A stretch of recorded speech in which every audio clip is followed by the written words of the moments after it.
Assalamualaikum warahmatullahi wabarakatuh. Alhamdulillahirabbil alamin, wassalatu wassalamu ala asyrafil anbiya'i wal mursalin wa ala alihi wa sahbihi ajma'in, amma ba'd.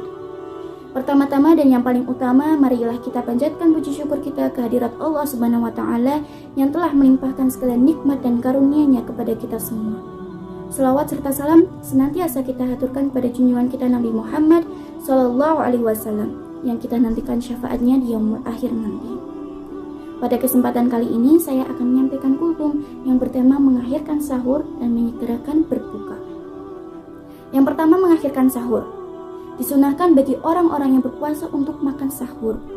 Al-Khattabi pernah mengatakan bahwa makan sahur itu merupakan salah satu tanda bahwa agama Islam itu selalu mendatangkan kemudahan dan tidak mempersulit. Nabi SAW bersabda, barang siapa ingin berpuasa, maka hendaklah dia bersahur. Nabi kita SAW memerintahkan demikian karena di dalam makan sahur itu terdapat keberkahan. Makan sahur merupakan pembeda antara puasa kaum muslimin dan puasa Yahudi Nasrani. Sahur ini juga hendaknya tidak ditinggalkan walaupun hanya dengan seteguk air, sebagaimana sabda Nabi SAW, sahur adalah makanan yang penuh berkah. Oleh karena itu, janganlah kalian meninggalkannya sekalipun hanya dengan minum seteguk air. Karena sesungguhnya Allah dan para malaikat bersolawat kepada orang-orang yang makan sahur. Disunahkan untuk mengakhirkan waktu sahur hingga menjelang fajar. Syekh Abdul Aziz bin Abdullah bin Baz pernah menjabat sebagai Ketua Al-Lajnah Ad-Daimah Komisi Fatwa Saudi Arabia pernah ditanya, beberapa organisasi dan yayasan membagi-bagikan jadwal imsakiyah di bulan Ramadan yang penuh berkah ini. Jadwal ini khusus berisi waktu-waktu sholat. Namun, dalam jadwal tersebut ditetapkan bahwa waktu imsak menahan diri dari makan dan minum adalah 15 menit sebelum adzan subuh. Apakah seperti ini memiliki dasar dalam ajaran Islam? Syekh rahimahullah menjawab, saya tidak mengetahui adanya dalil tentang penetapan waktu imsak 15 menit sebelum adzan subuh.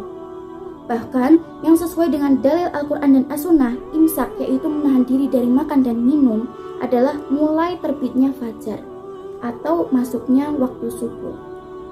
Dasarnya firman Allah Ta'ala, dan makan minumlah kalian hingga terang bagimu benang putih dari benang hitam, yaitu fajar. Quran Surat Al-Baqarah ayat 187. Juga dasarnya adalah sabda Nabi SAW, fajar ada dua macam. Yang pertama, fajar yang diharamkan untuk makan dan dihalalkan untuk sholat, yaitu fajar sodik, fajar masuknya waktu subuh. Dan kedua, fajar yang dihalalkan untuk makan dan diharamkan untuk sholat subuh, yaitu fajar kazib, fajar yang muncul sebelum fajar sodik. Dasarnya lagi adalah Nabi SAW bersabda, Bilal biasa memandangkan azan di malam hari, makan dan minumlah hingga kalian mendengar azan Ibnu Ummi Maktum. Seorang periwayat hadis ini mengatakan bahwa Ibnu Ummi Maktum itu adalah seorang yang buta, dan beliau tidaklah mengumandangkan azan sampai ada yang memberitahukan padanya waktu subuh telah tiba, waktu subuh telah tiba. Yang kedua, menyegerakan berbuka. Rasulullah SAW bersabda, manusia akan senantiasa berada dalam kebaikan selama mereka menyegerakan berbuka. Nabi kita SAW biasa berbuka sebelum menunaikan sholat maghrib dan bukanlah menunggu hingga sholat maghrib itu selesai dikerjakan. Inilah contoh dan akhlak dari suri tauladan kita SAW. Sebagaimana Anas bin Malik radhiyallahu anhu berkata, Rasulullah SAW biasanya berbuka dengan rutop atau kurma basah sebelum menunaikan sholat. Jika tidak ada rutop, maka beliau berbuka dengan tamr atau kurma kering. Dan jika tidak ada yang demikian, beliau berbuka dengan seteguk air. Sekian kultum yang dapat saya sampaikan, kurang lebihnya mohon maaf. Bila ada kesalahan itu datangnya dari saya, dan bila ada benarnya itu datangnya dari Allah Subhanahu wa taala. Wassalamualaikum warahmatullahi wabarakatuh.